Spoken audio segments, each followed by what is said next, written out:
இந்தியாவுக்கு வரப்போற 2021 2022 இந்த 2 வருடங்கள் ரொம்ப முக்கியமான வருடங்கள் அப்படின்னு சொல்லலாம். ஏன் இந்த 2 வருடங்கள் ரொம்ப முக்கியமான வருடங்கள்?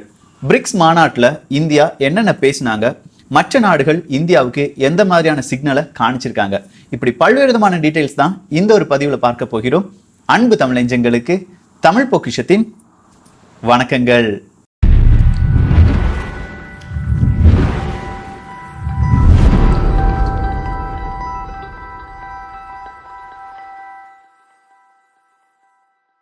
பிரிட்டிஷ்ல ஒரு பொருளாதார நிபுணர் ஒருவர் இருந்தார். அவருடைய பெயர் ஜிம் ஓ நில் அப்படிங்கிறது தான்.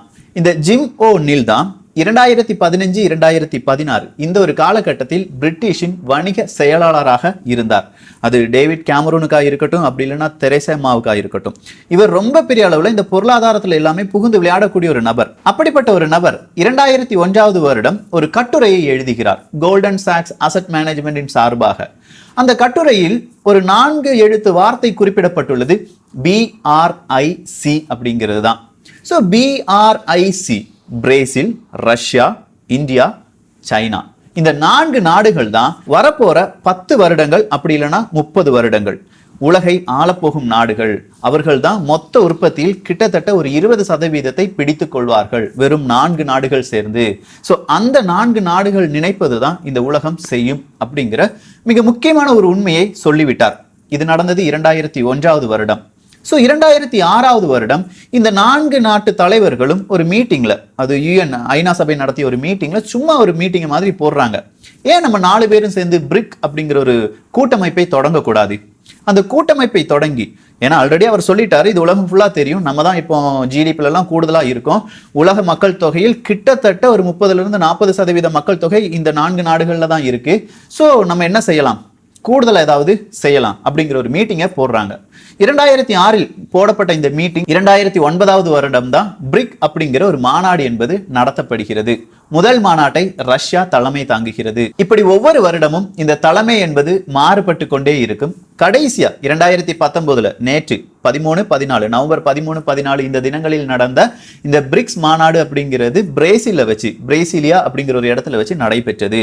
ஸோ உங்களுக்கு தெரியும், எஸ் அப்படிங்கிறது புதுசா சேர்ந்திருக்கு. BRIC வரதான் 2006 2009 வரை இருந்தது. 2010 சவுத் ஆப்பிரிக்கா அப்படிங்கிற நாடு புதுசா பிரிக்ஸ்ல சேர்க்கப்பட்டது.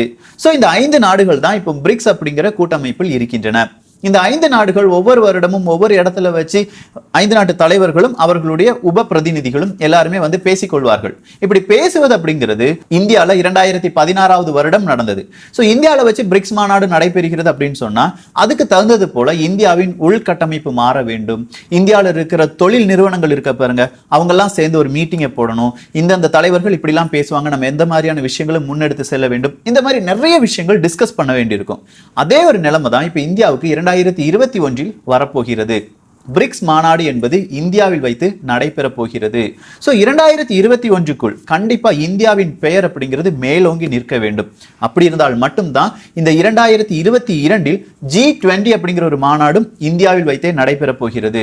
ஸோ இந்த 2 மாநாடுகளிலும் இந்தியாவின் பெயர் ரொம்ப மேலோங்கி இருந்ததுன்னா இந்தியாவின் கை இந்த உலக நாடுகளிடையே மேலோங்கி இருக்கும் என்பதில் மாற்று கருத்தே கிடையாது. ஸோ நிறைய நாட்டுக்கு சப்போர்ட் நமக்கு தேவைப்படுகிறது. நிறைய நாட்டுக்கு சப்போர்ட் அப்படின்னு சொல்லும்போது நிறைய பேர் கூட நம்ம டிஸ்கஸ் பண்ண வேண்டியதா இருக்கு. இந்த பிரிக்ஸ் மாநாட்டின் போது நம்ம யார் கூடலாம் டிஸ்கஸ் பண்ணோம்? ரஷ்ய அதிபர் கூட டிஸ்கஸ் பண்ணோம், சீனாவின் அதிபர் கூட நம்ம டிஸ்கஸ் பண்ணோம். சீனாவின் அதிபர் கூட கடைசியா நம்ம மாமல்லபுரத்துல ஒரு டிஸ்கஷன் நடந்தது.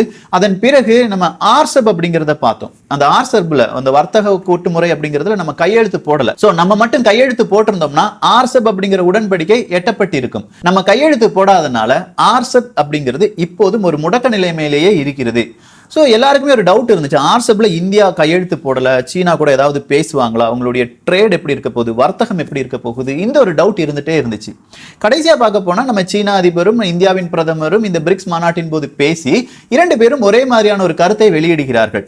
பிரதமர் நரேந்திர மோடி அவர்களே, உங்களை அடுத்த வருடம் சீனாவுக்கு அன்புடன் நான் அழைக்கிறேன். மிக சீக்கிரமாக நம்ம நாட்டில் இருக்கிற உயர் அதிகாரிகள், உயர் மினிஸ்ட்ரியை பயன்படுத்தி ட்ரேடு டெபிசிட் அப்படின்னு ஒன்று இருக்கு. அதாவது சீனா இந்தியாவுக்கு அதிகமான பொருளை ஏற்றுமதி செய்கிறது, இந்தியா சீனாவுக்கு குறைவான பொருளை ஏற்றுமதி செய்கிறது. இதனால நம்ம குறைவான பொருளை ஏற்றுமதி செய்து அதிக அளவு பொருட்களை இறக்குமதி செய்கிறோம். நமக்கு இந்த ட்ரேட் டெபிசிட் வர்த்தக பற்றாக்குறை அப்படிங்கிறது இந்தியாவில் கூடுதல் அளவுலாக இருக்கிறது. அதை எப்படியாவது குறைக்க வேண்டும், அதற்கான ஒரு குழுவை நாம் அமைக்க வேண்டும் அப்படிங்கிற ஒரு பாசிட்டிவ் தாட் வந்திருக்கு. ஸோ இந்த பாசிட்டிவான செய்தியை கேட்ட உடனே இந்தியாவில் இருக்கிற எல்லாருக்குமே ரொம்ப பெரிய சந்தோஷம். சீனா இப்படி சொல்லிருச்சு, கண்டிப்பா நம்ம ட்ரேட் டெபிசிட்டை குறைச்சிடலாம், எப்படியாவது இந்த ஒரு கூட்டத்தை கூட்டி, மிகப்பெரிய மினிஸ்ட்ரி அப்படிலாம் சொல்லியிருக்காங்க, அந்த கூட்டத்தெல்லாம் கூட்டி சீனாவும் இந்தியாவும் உட்கார்ந்து ஆலோசிப்பாங்க, எந்தெந்த பொருளை கூடுதலா நீ ஏற்றுமதி செய்ய போற, எந்தெந்த பொருளை நான் குறைக்க வேண்டும், இப்படிங்கிற ஒரு டிஸ்கஷன் நடக்கும். ஒரு ஹெல்த்தியான டிஸ்கஷன் நடந்துச்சுன்னா கண்டிப்பா வரப்போற நாட்கள் ஆசிய கண்டம் தான் இந்த உலகை ஆளும். ரஷ்யா சீனா கூட எப்பவுமே சப்போர்ட்டில் இருக்காங்க, இந்தியாவும் ரஷ்யாவுக்கு உறுதுணையா இருக்கு. இந்தியாவை பொறுத்த வரைக்கும் 2 பேரை நண்பர்களாக வைத்திருக்கிறார்கள். அமெரிக்காவையும் இந்தியா நண்பனாக தான் வச்சிருக்கு, ரஷ்யாவையும் இந்தியா நண்பனாக தான் வச்சிருக்கு. சோ இந்தியா அப்படிங்கிற நாடு எடுத்தோம் கவிழ்த்தோம் அப்படிங்கிற ஒரு முடிவுல வரவே முடியாது. பிரிக்ஸா இருக்கட்டும், இல்லாட்டி G20 மாநாடா இருக்கட்டும், அப்படி இல்லைன்னா அமெரிக்கா கூட போற ஏதாவது ஒரு ஒப்பந்தங்களாக இருக்கட்டும், 2 பேரையுமே சாட்டிஸ்ஃபை பண்ணணும்.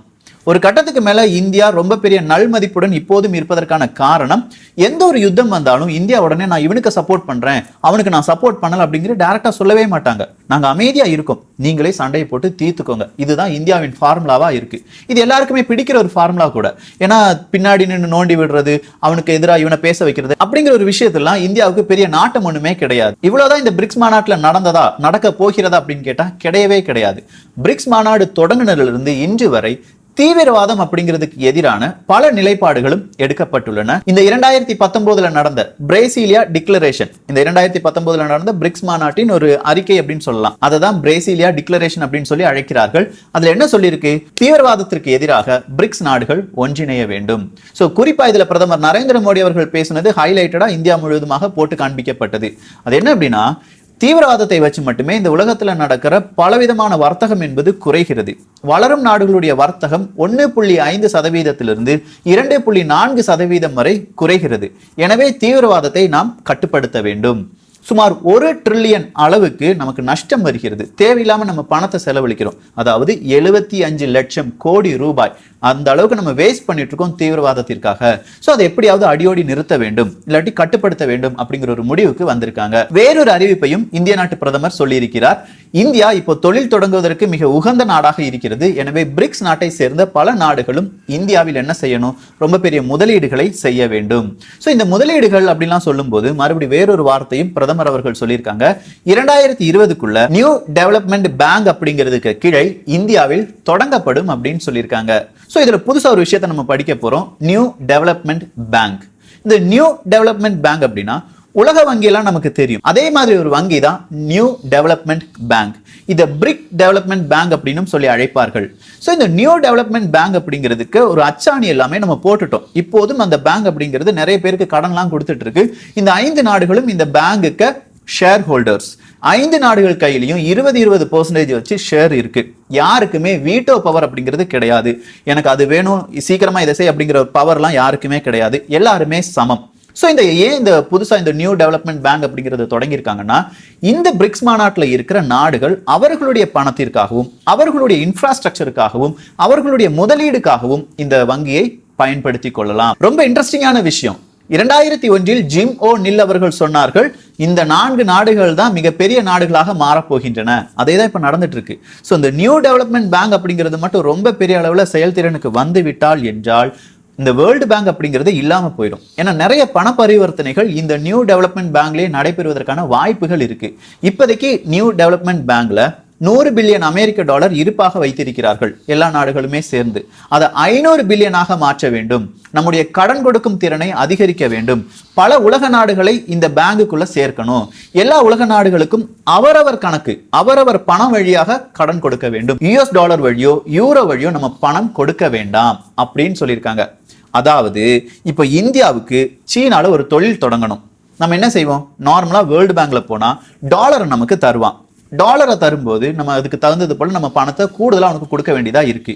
ஆனா இப்போ இங்க இந்த நியூ டெவலப்மெண்ட் பேங்கை பொறுத்த வரைக்கும் இந்தியா நியூ டெவலப்மெண்ட் பேங்க் கிட்ட போய் சீனால இத்தனை ரூபாய்க்கு நான் வியாபாரம் பண்ண போறேன், கடன் வாங்க போறேன், ஸோ எனக்கு கொஞ்சம் பணம் வேணும் அப்படின்னு கேட்டா சீனாவின் பணமே நமக்கு கிடைக்கும். நார்மலா பார்க்க போனா சீனா அப்படி இல்லைன்னா இந்தியாவின் பணம், இதுல எந்த பணத்தை வேணாலும் நம்ம வாங்கிக்கலாம். வாங்கி நம்ம அவங்களுக்கு என்ன செய்யலாம், கடன் கொடுக்கலாம், இல்லாட்டி நம்முடைய தொழிலை தொடங்கலாம். ஸோ இதனால இந்த அமெரிக்கா டாலர் அப்படிங்கிறதுக்கு மதிப்பு அங்கே குறைக்கப்படுகிறது. அமெரிக்க டாலர் அப்படிங்கிறது வீழ்ச்சி அடைந்து விட்டாலே நம்ம நிறைய விஷயத்திலிருந்து எஸ்கேப் ஆயிரும். அது அமெரிக்காவின் வரலாறை பல பகுதிகளாக பார்க்கும் நமக்கு நன்றாகவே தெரியும். ஸோ அதற்கு முதல் அடியாகத்தான் இந்த நியூ டெவலப்மெண்ட் பேங்க் அப்படிங்கிறது தொடங்கப்பட்டுள்ளது. இதனுடைய கிளைகள் மீதம் இருக்கும் 3 நாடுகளிலும் தொடங்கிவிட்டார்கள். ரஷ்யா, இந்தியா இந்த 2 நாடுகளில் மட்டும்தான் இதுவரையிலும் தொடங்கவில்லை. மிக விரைவில் 2020ற்குள் கண்டிப்பாக இந்த பேங்குக்கு பிரான்சஸ் என்பது இந்தியாவிலும் ரஷ்யாவிலும் தொடங்கப்படும் அப்படின்னு சொல்லியிருக்காங்க. இதை ரொம்ப சீக்கிரமா செய்து முடிக்க வேண்டும் அப்படிங்கிற ஒரு ரிக்வெஸ்டும் வைக்கப்பட்டுள்ளது. இந்த நியூ டெவலப்மெண்ட் பேங்கை பொறுத்த வரைக்கும் இப்போ அவங்களுக்கு கொடுத்திருக்கிற அந்த ஸ்டார் ரேட்டிங் எவ்வளவு அப்படின்னு கேட்டீங்கன்னா AAA அப்படி இல்லைன்னா AA++ அப்படிங்கிற ஒரு அங்கீகாரம் கொடுக்கப்பட்டுள்ளது. இந்த அங்கீகாரம் ரொம்ப பெரிய முக்கியமான ஒரு அங்கீகாரம் அப்படின்னு சொல்லலாம். இது ஜப்பான் நாட்டை சேர்ந்த ஒரு அங்கீகரிக்கும் ஒரு நிறுவனம் தான் இது அங்கீகாரம் செலுத்தி இருக்கிறார்கள். ஸோ அந்த அளவுக்கு இந்த பேங்க்ல நம்ம என்ன செய்யலாம், முதலீடு பண்ணலாம், பணம் வாங்கலாம். அந்த அளவுக்கு இந்த பேங்கின் கிரெடிபிலிட்டி இருக்கு அப்படிங்கிறத எல்லாருமே உறுதிப்படுத்தி இருக்கிறார்கள். ஏன்னா அந்த 4 நாடுகள் சொல்லப்போனா சவுத் ஆப்பிரிக்காவும் சேர்த்து 5 நாடுகளுடைய மொத்த வருமானமும் இந்த பேங்குக்குள்ள வருவதற்கான வாய்ப்புகள் இருக்கு. எனவே நீங்கள் இந்த வங்கியை நம்பலாம் என்று எல்லோருமே ரொம்ப பெரிய உறுதியை தெரிவித்திருக்கிறார்கள். இது மட்டும் நடந்துருச்சுன்னா அமெரிக்காவுக்கு எதிராக நம்ம நடத்துகிற மிகப்பெரிய ஒரு வேலையா இருக்கலாம். ஆனால் நம்ம என்ன சொல்லுவோம், நாங்கள் பிரிக்ஸ் மாநாட்டில் இருக்கோம்ப்பா, நாங்கள் அதனால தான் அங்கே கொண்டு என்ன போடுறோம், பணத்தை போடுறோம், இதுதான் எங்களுடைய டார்கெட் அப்படின்னு சொல்லிடுவோம். அவங்களால எதுவுமே சொல்ல முடியாது. அவங்களும் இதே மாதிரி குட்டி குட்டி பேங்க்லாம் தொடங்கி வச்சிருக்காங்க. ஒவ்வொரு நாட்டிலையும் ஒவ்வொரு கண்டத்திலையும் அவங்க பேங்க்லாம் தொடங்கி வச்சிருக்காங்க. ஸோ நம்ம சேஃப்டிக்கு இருக்க போறோம். அதை பிரிக்ஸ் மாநாடு என்பது உறுதி செய்கிறது. ஸோ வரும் காலங்களில் இந்த பிரிக்ஸ் மாநாட்டு வழியாக என்னென்ன நல்லது நடக்கும் அப்படிங்கிறத பொறுத்திருந்து தான் பார்க்க வேண்டும். 2021 இந்தியாவில் நடக்க போகும் பிரிக்ஸ் மாநாட்டில் நீங்கள் எதிர்பார்ப்பது என்ன? ஏன்னா உங்களுக்கு கொஞ்சம் விஷயங்கள் தெரிஞ்சிருக்கும். நம்ம என்னெல்லாம் எதிர்பார்க்கிறோம். வல்லரசு 2020 வரும்னு சொன்னாங்களே இந்தியா, அது நடக்குமா நடக்காது அப்படிங்கிறதுலாம் இப்ப பெரிய கனவு. அது நடக்காதுன்னே நம்ம நினைச்சிட்டோம். ஸோ 2021 மிகப்பெரிய மாற்றங்கள் வருமா? இல்ல எல்லாருமே இங்க வந்து தொழில் தொடங்கிட்டு நம்முடைய இயற்கை வளங்களை எல்லாமே சுரண்டிட்டு மட்டும் வேஸ்டா வீணான ஒரு கண்ட்ரியா இந்தியாவை மாத்திடுவாங்களா? உங்களுடைய கருத்து என்ன? இதை பேஸ் பண்ணி அடுத்த கொஞ்சம் ரிசர்ச் செய்ய போறேன். ஸோ உங்களுடைய கருத்தை மறக்காமல் பதிவு செய்யுங்கள். எல்லோரும் தமிழ் பொக்கிஷத்தில் இணைந்திருங்கள். தமிழ் பொக்கிஷம் சேனலை சப்ஸ்கிரைப் செய்யாத தோழர்கள் தோழிகள் தயவுசெய்து சப்ஸ்கிரைப் பண்ணிக்கோங்க. நல்லதை பகிர்ந்து நல்ல சமுதாயத்தை உருவாக்குவோம். நன்றி, வணக்கம்.